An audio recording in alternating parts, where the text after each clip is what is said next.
Hi friends, आज अपन यहाँ पर डायरेक्ट टैक्स के अंदर जो स्टेचुरी अपडेट सी इंस्टीट्यूट ने दिए गए हैं उनको हम यहाँ पर डिस्कस करने जा रहे हैं। और ये जो स्टेचुरी अपडेट आए हैं तो ये आपके एग्जाम के लिए थोड़े से रिलेवेंट हो जाते हैं, क्योंकि यहाँ पर जब कभी भी इंस्टीट्यूट आपके स्टेचुरी अपडेट देता है तो वो आपके एग्जाम के अंदर उनको थोड़ा सा कंसीडर कर लेता है। तो direct tax law and international taxation अपन बात करेंगे। डायरेक्ट टैक्स लॉ और अपने इंटरनेशनल टैक्सेशन दोनों के स्टेचुरी अपडेट को लेकर चलेंगे, लेकिन ज्यादा कुछ खास अमेंडेड नहीं आया है। अमेंडमेंट जो आए हैं वो छोटे छोटे से अमेंडमेंट आए हैं जिनको अपन आपके साथ लेके चल रहे हैं। तो ये आप सी इंस्टीट्यूट की वेबसाइट पे आप जाओगे तो वहां पर आपके नवंबर 21 एग्जामिनेशन के लिए स्टेचुरी अपडेट दिए गए हैं, उनको आप डाउनलोड करोगे तो डाउनलोड करके आपको ये अवेलेबल हो जाएंगे। तो अपन यहाँ पर बात करें कि ये जो स्टेचुरी अपडेट है वो आपके लिए एप्लीकेबल होंगे। आपके लिए एप्लीकेबल होंगे कहाँ से एप्लीकेबल होंगे? तो डियर ये एप्लीकेबल होंगे फाइनेंस एक्ट 2020 के साथ साथ जो 30 नवंबर अप टू 30 नवंबर 2021 तक आपके स्टेचुरी अपडेट दिए गए हैं वो आपके ऊपर एप्लीकेबल होंगे। तो पहले अपन ये जो बात कर रहे हैं स्टेचुरी अपडेट, पहले अपन बात करने जा रहे हैं किसके लिए? डायरेक्ट टैक्स लॉ के। तो डायरेक्ट टैक्स लॉ के पार्ट 1 के अंदर अपन स्टेचुरी अपडेट को देखते हैं। तो यार मैं डायरेक्ट टैक्स लॉ के अंदर आपका जो चैप्टर है सैलरी और चैप्टर 4 जो कि सैलरी है उसके रिगार्डिंग इसके अंदर स्टेचुरी अपडेट आए हैं। वैसे तो मैंने कहा कि सीए फाइनल के अंदर सैलरी चैप्टर से ज्यादा कुछ नहीं आता, तो अपन सैलरी हेड को बहुत रेयर केस में बहुत कम पढ़ते हैं, लेकिन इस बार इन्होंने थोड़ा सा स्टेचुरी अपडेट दे दिया तो इस स्टेचुरी अपडेट का वो क्वेश्चन एग्जाम में पूछ सकता है। तो आपको ये पॉइंट ही सैलरी हेड में से करके जाना, बाकी का तो मैंने कहा आपको सैलरी ज्यादा पढ़ने की रिक्वायरमेंट नहीं होती है सीए फाइनल में, क्योंकि वो आपके सैलरी को बहुत कम क्वेश्चंस पूछता है। लेकिन इस बार बेटा आपके स्टेचुरी अपडेट दिए हैं तो आपको ये स्टेचुरी अपडेट के साथ इसको पढ़ने के लिए रिक्वायरमेंट आ जाती है। तो ये एक अच्छा अमेंडमेंट दिया गया जिसको अपन बात कर रहे हैं। और ये अमेंडमेंट उन्होंने क्या किया कि जो एम्प्लॉय को परक्यूजर्स की कैलकुलेशन करनी होती है तो उसके अंदर परक्यूजर्स की कैलकुलेशन में सेक्शन 1727A का एक परक्यूजर्स इंट्रोड्यूस कर दिया, जिसके अंदर कोई भी पर्सन अपने यानी कोई भी एम्प्लॉय अपने कंट्रीब्यूशन कर रहा है रिकॉग्नाइज्ड प्रोविडेंट फंड आरपीएफ में या एनपीएस के अंदर या फिर आपके अप्रूव्ड सुपरएन्युएशन फंड के अंदर कंट्रीब्यूशन कर रहा है और ये अमाउंट कंट्रीब्यूशन का है वो आपके 7,50,000 से एक्सीड यदि दिखाई देता है तो वो एक्सेस अमाउंट आपकी इनकम बन जाएगा, एक्सेस अमाउंट आपकी इनकम बन जाएगा। तो यहां पर ये चीज आपको देखने को बनता है। तो अपन इसको रीड करते हैं कैसे कि ये आपके परक्यूजर्स के कैलकुलेशन करने के लिए बताता है टैक्सेबल परक्यूजर्स, जो कि सेक्शन 17.2.7A के अंदर बता रहा है। सेक्शन 17.2A के अंदर ये परक्यूजर सैलरी के अंदर कैलकुलेट करने के लिए बता रहा है, जो कि कहता है कि द अमाउंट और aggregate of amount of any contribution in a recognised provident fund यानी RPF recognised provident fund in NPS refer to in section 80CC-D1 and approved superannuation fund. Approved superannuation fund में यदि कोई amount contribution कर रहा है fund by the employer, तो मैंने आपको बताया था पीएफ के अंदर या आरपीएफ के अंदर एक पार्ट एम्प्लॉय कंट्रीब्यूशन करता है और एक पार्ट आपका एम्प्लॉयर कंट्रीब्यूशन करता है। इन अकाउंटों में एक पार्ट आपका एम्प्लॉय करता है और एक पार्ट डियर कौन करता है? एम्प्लॉयर कंट्रीब्यूशन करता है। और ये एक्सेस अमाउंट कर देता है account SC to extend in the exceed of ₹7,50,000, जो कि आप किससे ज्यादा कंट्रीब्यूशन कर गया? Exceeding ₹7,50,000 would be perquisites by virtue of section 17.2.7 के अंदर आपको करता दिखाई दे रहा है। तो ये एक्सेस अमाउंट कंट्रीब्यूशन करता जा रहा है, वो आपको क्या मानना है? परक्यूजर्स कैलकुलेट करनी है, यानी जो अमाउंट सैलरी हेड में कौन सा टैक्सेबल होता है? जो एम्प्लॉयर के द्वारा एम्प्लॉय को दिया जा रहा है। तो जो एम्प्लॉयर ने अमाउंट आपके एम्प्लॉय के सैलरी हेड में कंट्रीब्यूशन किया तो डियर वो आपके इस केस में सैलरी में कंसीडर हो जाएगा। तो ये सीबीडीटी ने कहा vide this notification the prescribe the following formula to compute the annual accretion by way of the interest dividend or any amount of the similar nature during the current previous year to the balance to the credit to recognized provident fund or NPS approved superannuation fund to extend the related to the employer contribution इस access of ₹7,50,000 यानी employer contribution किससे ज्यादा दिखाई दे रहा है, excess of ₹7,50,000 including in the total income in the previous year. तो उसके प्रीवियस ईयर में वो इनकम आपके इंक्लूड कर ली जाएगी। कैसे करेंगे तो मैं आपको थोड़ा सा समझा देता हूं। तो डियर कैसे करेंगे मैं आपको थोड़ा सा समझाता हूं तो आपको इसी वे में समझ में आ जाएगा। जैसे अपन बात करते हैं आरपीएफ, एनपीएस या सुपर अप्रूव्ड सुपरएन्युएशन फंड के अंदर यहां पर कंट्रीब्यूशन एक तो कौन करता है, आपके एम्प्लॉय करता है मान ले, और एक पार्ट कौन कंट्रीब्यूशन कर रहा है, एम्प्लॉयर कर रहा है।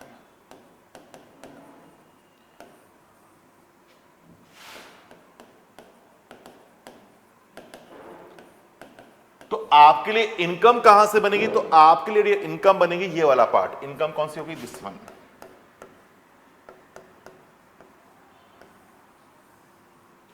इनकम कहां से बनती है, ये वाली, क्योंकि ये तो आपका खुद का फंड है, एम्प्लॉय का खुद का कंट्रीब्यूशन है, तो ये इनकम बनता है। तो ये उसने कहा गया कि इस अकाउंट में फंड में कंट्रीब्यूशन हुआ एक्सीडिंग रुपीज, कंट्रीब्यूशन हुआ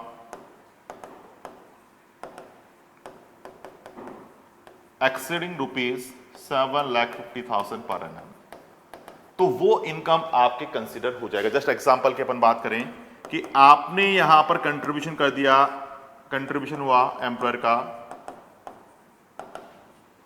8,50,000, तो डियर आपके लिए इनकम कितनी मानी जाएगी, एक्सीडर ऑफ ₹7,50,000, यानी 7,50,000 तक तो आपको हटा देना है। और जो इनकम मानी जाएगी, परक्यूजिट्स मानी जाएगी अंडर सेक्शन 17(2)(7)(a, वो 1 लाख का अमाउंट परक्यूजिट्स के रूप में आ जाएगा। तो ये 1 लाख का अमाउंट एज ए परक्यूजिट्स के रूप में आपको टैक्सेबल करना होगा। अब टैक्सेबल करने के साथ साथ उसने एक फॉर्मूला दे दिया, जो फॉर्मूला दिया वो दिया टीपी इक्वल टू, तो उन्होंने फॉर्मूला क्या दे दिया, TP equal to PC divide by 2, perquisites जो आ रहा है मल्टीप्लाई बाई आर। तो फॉर्मूला क्या दे दिया, TP equal to PC divide by 2 multiply by R आपके फॉर्मूला दे दिया। तो परक्यूजिट्स आपके जो आ रहा है वो 1 लाख का रहे। अब इसी के साथ आर का मीन इन्होंने दिया आर इक्वल टू, आप समझना, आर इक्वल टू इसने फॉर्मूले में दिया आई divide by F average, I divide F average इसमें फॉर्मूला दे दिया। तो आपको कैलकुलेशन करने के लिए बता दिया।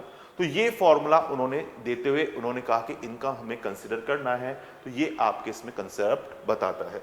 तो यार आपको याद करना बहुत आसान है कि यहां पर उसने कहा कि इससे इंटरेस्ट मिल रहा है, इस फंड में डिविडेंड मिल रहा है, तो उसकी भी इनकम आपको कैलकुलेट की जाएगी और वो टोटल इनकम में आपके कंसीडर करने के लिए बताता है। अब कैसे करेंगे, तो इसके लिए देखो उसने फॉर्मूले में दिया, तो अपन इसको बात करते हैं। पहला TP taxable perquisites under section 17(2)(7)(a, जो मैंने अभी फॉर्मूला बताया, in the current previous year 2021 TP1, ये अभी आगे पढ़ेंगे, ये क्या है कि आपके साल के लिए तो एप्लीकेबल होगा नहीं, तो इसको अभी आप छोड़ दो, आपके फाइनेंशियल ईयर कितनी है। पीसी आपको लेना है, पीसी का अमाउंट है अमाउंट और aggregate amount of employer contribution in excess of ₹7,50,000, excess of ₹7,50,000।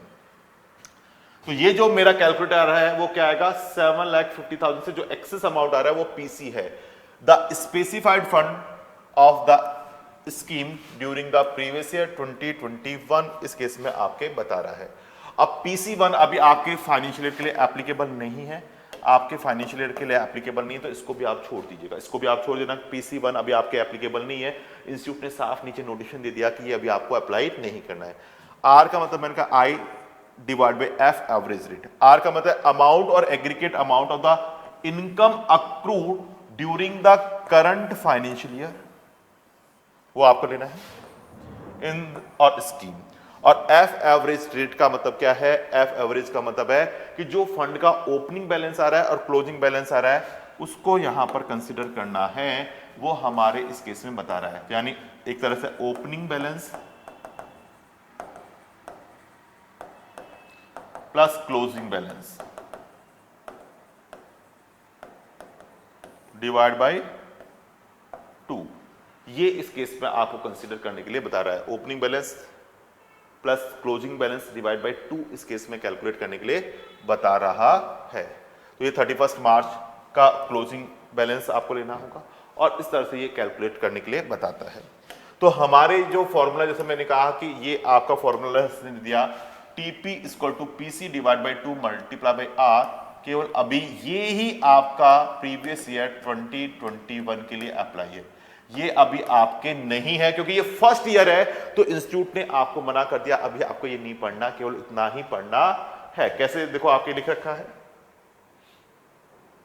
देखो क्लियरली इंस्टीट्यूट ने कह दिया it may be noted the second part of formula namely PC1 or TP1 multiplied by R will not be relevant for the previous year 2021। तो अभी आपके ये relevant नहीं है, तो आपको इससे पढ़ने की जरूरत नहीं है।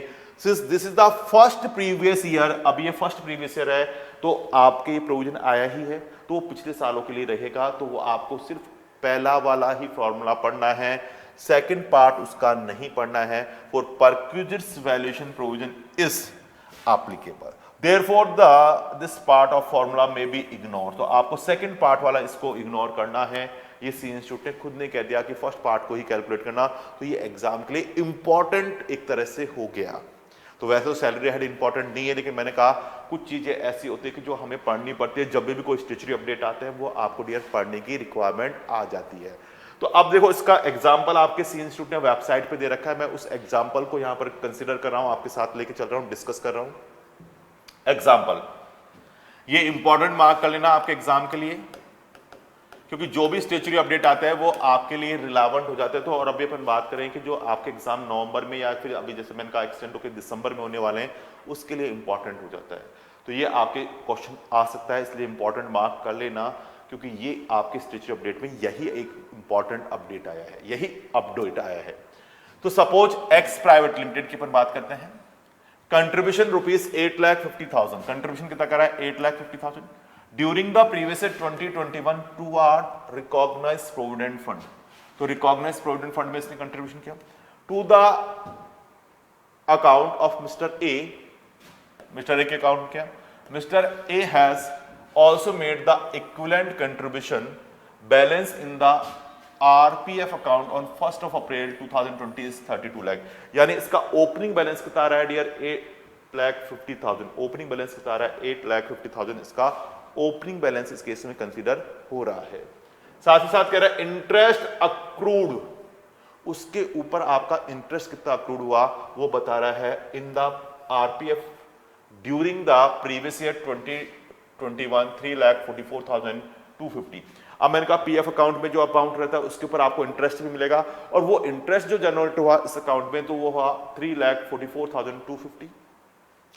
The taxable perquisites under section 17(2)(7)(a for the previous year 2021 would be compute in the following manner. तो आपको कैलकुलेट करना है, किस तरह से कैलकुलेट करेंगे। तो डियर मैं आपको मेरे फॉर्मूले के हिसाब से ये तो कैलकुलेशन कर रखी है, लेकिन अपन अपने फॉर्मूले के हिसाब से इसको कैलकुलेशन करते हैं। तो मैं आपको अपने फॉर्मूले के हिसाब से कैलकुलेट करा रहा हूं, तो जिससे कि आपको इजी वे में समझ में आ जाए। तो फॉर्मूला मेरा क्या दे रखा है आप देखोगे, तो मैंने कहा TP equal to PC divide by 2 multiply by R. Clear. तो मैं यहां पर सबसे पहले बात करूं कि पीसी क्या है। तो पीसी का मतलब है जो एक्सेस अमाउंट आ रहा है 7,50,000 से, वो मेरा पीसी होगा। तो अमाउंट कंट्रीब्यूशन किसमें कर रहा है, by employer in RPF account 8,50,000, जो कि आपके एक्सेस होना चाहिए 750 से ज्यादा, प्लस 750। तो परक्विजिट्स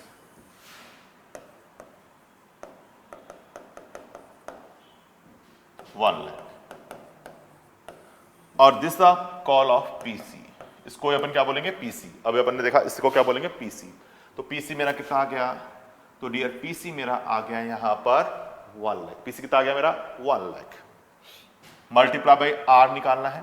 तो आर निकालने के लिए इसने बताया, आर निकालें, तो आर के लिए इसने कहा I divide by F average लेना होगा। R divide by multiply by F divide by F average. I कितना है? इंटरेस्ट इनकम आ रही है, आई का मतलब इंटरेस्ट है, तो इंटरेस्ट इसने बता दिया। तो यार अब मैं बात करूं, आई का मतलब है एफ इंटरेस्ट और एवरेज लेना है। एफ एवरेज का मीन क्या हो गया? Opening balance plus closing balance divide by 2। तो ओपनिंग बैलेंस तो दे रखा है 32 लाख और क्लोजिंग बैलेंस आपको निकालना होगा वो वर्किंग नोट के हिसाब से। वो किस तरह से लेना होगा? वर्किंग नोट के हिसाब से। तो डियर मैं वर्किंग नोट में जाऊं तो मैं क्लोजिंग बैलेंस निकालूं, नोट, मैं क्लोजिंग बैलेंस निकालूं इसका,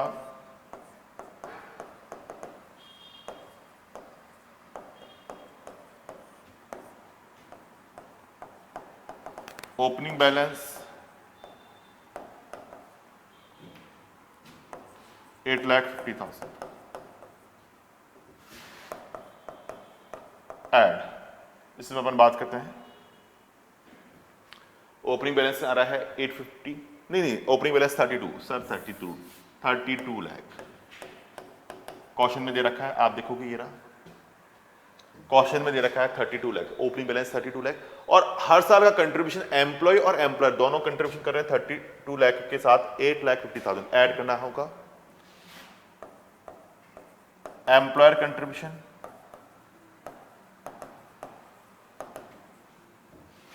8,50,000 और इसमें उसने कहा इक्वल कंट्रीब्यूशन एम्प्लॉय भी कर रखा है। ये देखो क्वेश्चन आप देखोगे, इक्विवेलेंट कंट्रीब्यूशन आपके एम्प्लॉय भी कर रहा है।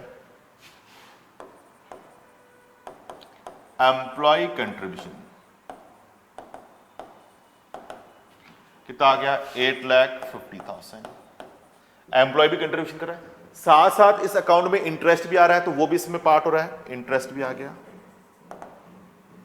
इंटरेस्ट आ गया 3,44,250 यही आ रहा है, आप देख लो। मैं एक बार देख लेता हूं, क्वेश्चन में यही है, वैसे देख लेते हैं अपन। 3,44,250 करेक्ट यही है।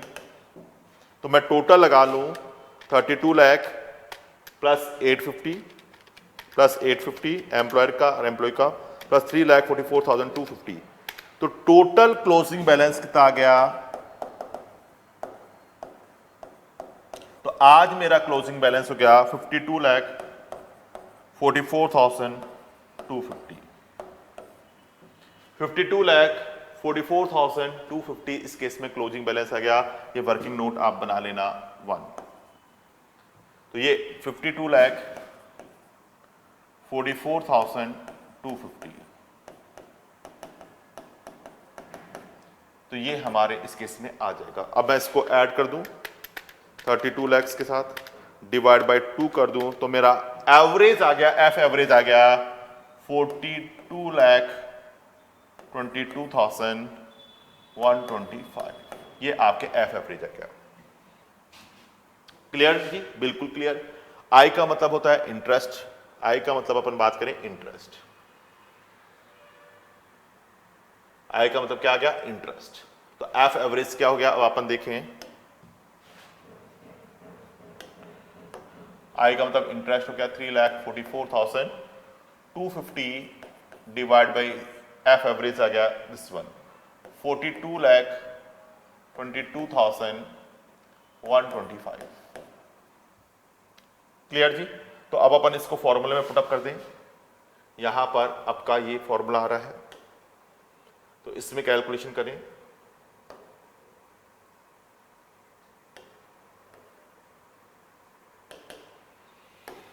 पीसी ये आपके इनकम आ गई, PC 1 lakh,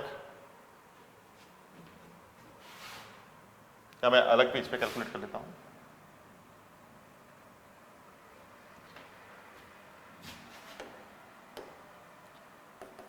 TP is equal to PC divide by 2 multiply by R, तो PC आ गया 1 lakh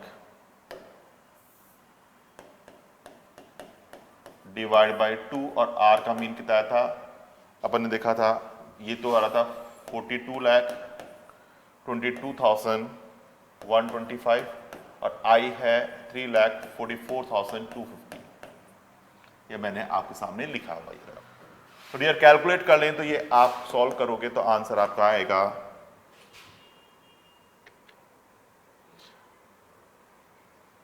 3,44,250 divide by this one multiply by 50,000 4076.74 ये आपके आ गया। तो ये मेरा टीपी इस केस में कंसीडर होगा, जिसको मुझे वैल्यू ऑफ परचेजर्स के रूप में कंसीडर करना होगा। तो आई थिंक आपको बहुत इजी वे में समझ में आ गया होगा।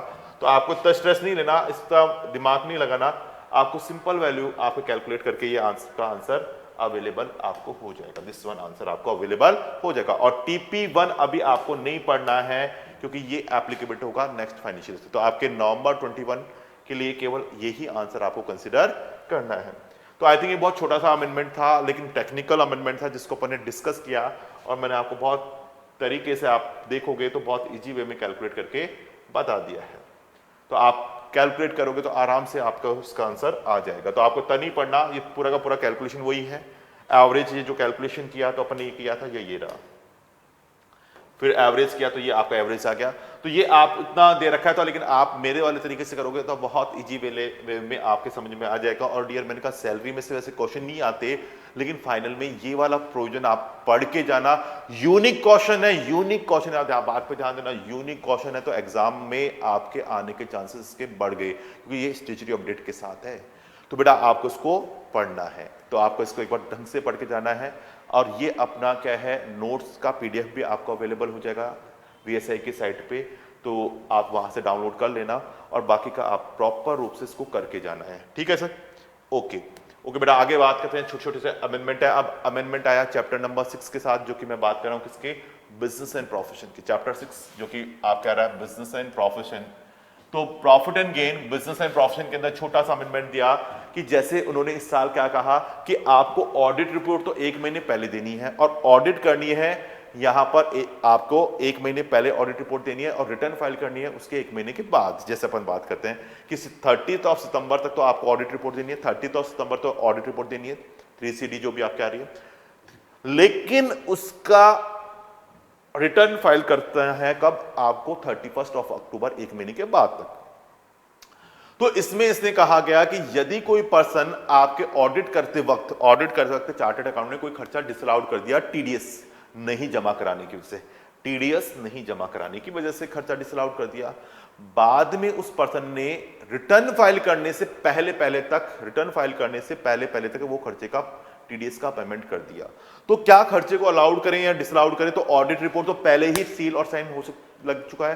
तो बेटा उन्होंने कहा कि सील और साइन हो चुका है तो भी आप उस ऑडिट रिपोर्ट को बाद में रिवाइज कर सकते हो यदि वहां पर पार्टी ने आपका TDS जो बनता था वो गवर्नमेंट ऑफ इंडिया को जमा करा दिया है। तो ऐसे केस में आप अपनी ऑडिट रिपोर्ट को रिवाइज कर सकते हो और उसमें रिवाइज करने का टाइमिंग दिया गया है कि आप end of the financial year तक, end of the assessment year तक उसको रिवाइज कर सकते हो।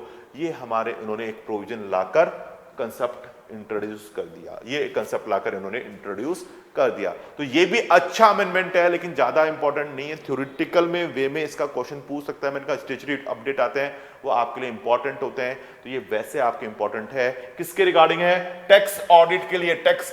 बेटा टैक्स ऑडिट के लिए क्या दिया गया? सेक्शन 44AB ले ऑब्लिगेशन ऑफ सर्टेन पर्सन, जो कि किसके अंदर कह रहा है, carrying on business and profession and get accounts audited before the specified date by a chartered accountant. अभी मैंने कहा इनकम टैक्स में ऑडिट करने का पावर किसके पास है? चार्टर्ड अकाउंटेंट के पास, अपने भाई लोगों के पास, CE के पास।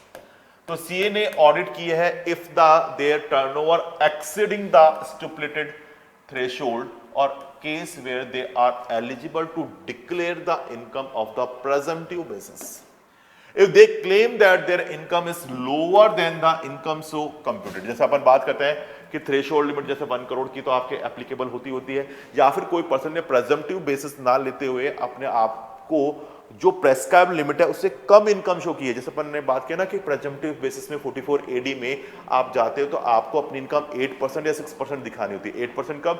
जब आपका टर्नओवर अदर देन कैश है। लेकिन यदि आपका टर्नओवर डायरेक्टली आपके बैंक अकाउंट या बैंकिंग चैनल के थ्रू दिखाई देता है तो अपन बात करते हैं 6% अपन इसको कंसिडर करते हैं।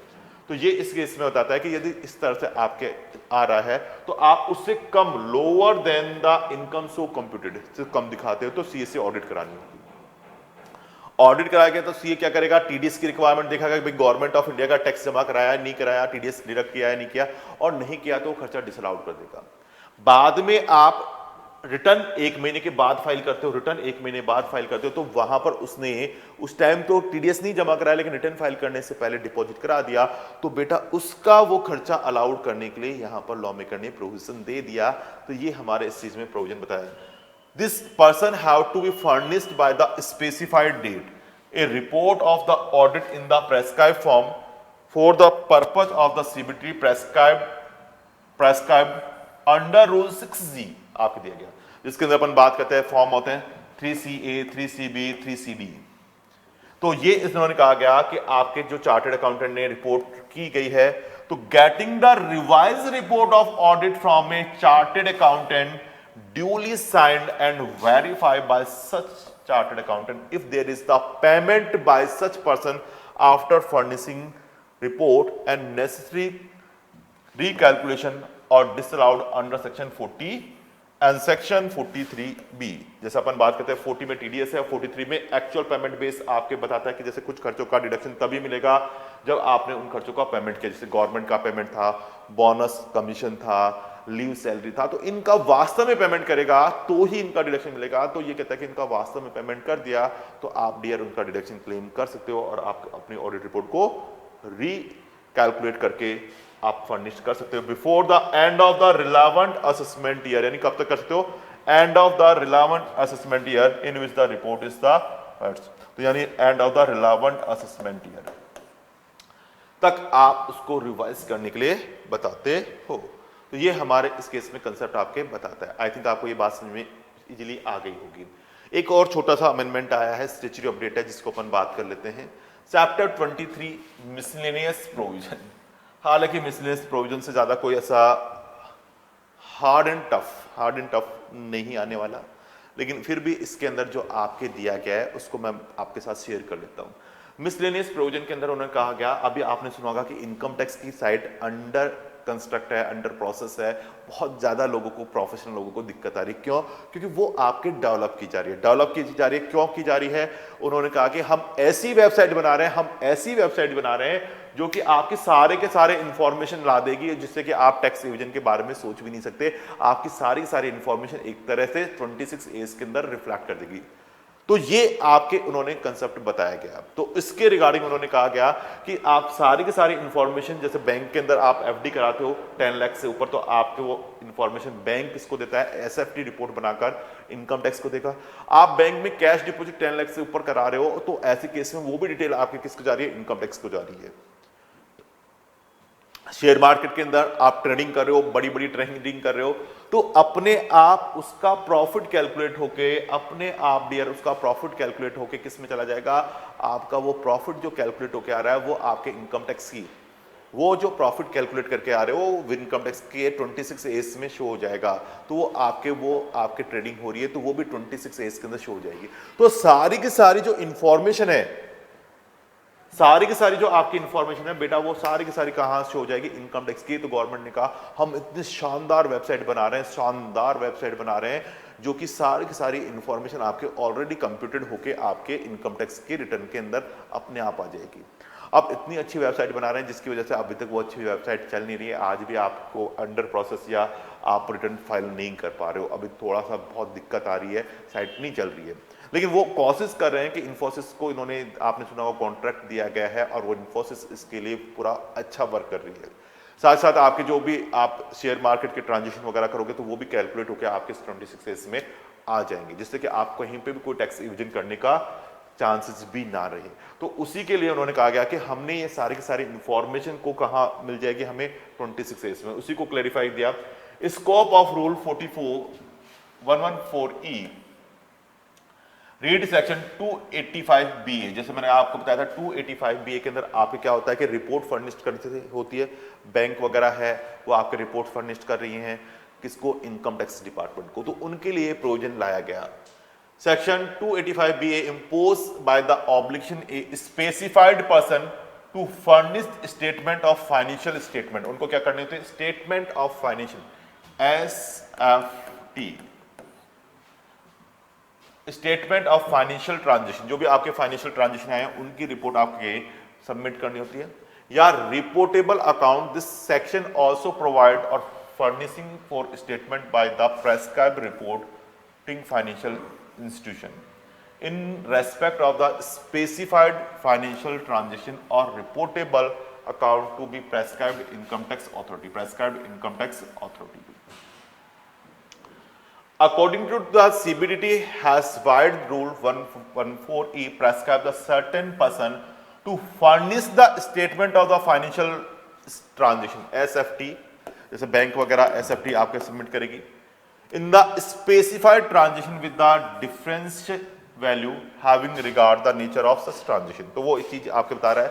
और ये ट्रांजेक्शन कौन कौन से आप लोगे, किस तरह से लोगे, तो अपन बात करें जैसे कैपिटल गेन हो रहा है, किसके ऊपर हो रहा है, capital gain on transfer of listed security and unit of mutual fund, listed security और म्यूचुअल फंड के रिगार्डिंग आपको बता रहा है, कहां से हो रहा है, recognised stock exchange, recognised stock exchange से हो रहा है। या फिर मैं बात करूं depository as defined in section 21E of Depository Act 1996, Depository 1996 इस केस में आपके बता रहा है। इस तरह से अपन बात करते हैं कि Recognized Clearing Corporation, Registrar to issue of shares transfer agent, Registrar under section this one, and dividend income, जैसे आपने देखा डिविडेंड भी आपके पेमेंट किया जा रहा है तो उस पर भी TDS काट कर आपके 26A में उसके डिविडेंड की इंफॉर्मेशन दे दी जाती है। तो एक कंपनी डिविडेंड के लिए एक कंपनी हो गई। Interest income, a banking company or a cooperative bank which the banking regulation act 1949 apply including any bank or banking institute referred to section 51 of this act. Postmaster general referred in section 2J of Indian post office act 1898। तो ये नाम याद नहीं करना, आपको सिर्फ ध्यान रखो इंटरेस्ट इनकम कहां से हो रही, बैंक। तो आपको भी पता है बैंक यदि आपका 40,000 से ज्यादा आपका इंटरेस्ट होता है TDS डिडक्ट करके जमा कराता है, नहीं भी होता है तो कई बैंक आपके क्या करते हैं, इंटरेस्ट की वैल्यू आपके 26A में दिखा रहे हैं। तो वो सारी की सारी इंफॉर्मेशन आपके कहां जाएगी, आपके स्टेटमेंट में आ जाएगी। Non banking financial company which hold the certificate of the registration under the section 45(1)(a of the Reserve Bank of India 1934 hold and accepted the deposit from a public। तो ये चीज आपके इस केस में बता रहा है। तो ये कहता है डिविडेंड की इनकम है, इंटरेस्ट इनकम है, तो सारी की सारी आपको क्या है, SFT के थ्रू वो कहता है कि इनकम टैक्स को सबमिट करनी है। तो ये आपके मिसलेनियस प्रोविजन के अंदर आपको बताता है, जिससे कि जब SEC अपने रिटर्न फाइल करेगा तो उसके पास सारी की सारी इंफॉर्मेशन वहां पर दिखाई दे जाएगी और वो उसके हिसाब से वो वर्किंग कर सकता है। तो इस चीज को उन्होंने बताया गया है। तो आई थिंक आपको डायरेक्ट टैक्स में छोटी छोटी से अमेंडमेंट थे जो कि अपन ने यहाँ पर डिस्कस कर लिया। डायरेक्ट टैक्स के बहुत छोटे छोटे अमेंडमेंट थे जिनको डियर मैंने आपके साथ डिस्कस कर लिया। अब मैं बात करता हूँ कुछ इंटरनेशनल ट्रांजेक्शन, इंटरनेशनल टैक्सेशन में जो आपके अमेंडमेंट आया, स्टैट्यूटरी अपडेट आया, उसकी मैं बात कर लेता हूँ। और ये अपडेट आपके पेपर नंबर 6C में भी वर्क करेगा। तो दोनों जगह आपको ध्यान में रखना है, पेपर नंबर 6C के लिए भी इंपॉर्टेंट हो जाएगा। वो 100 मार्क्स में है, यहाँ आपके 30 मार्क्स में है।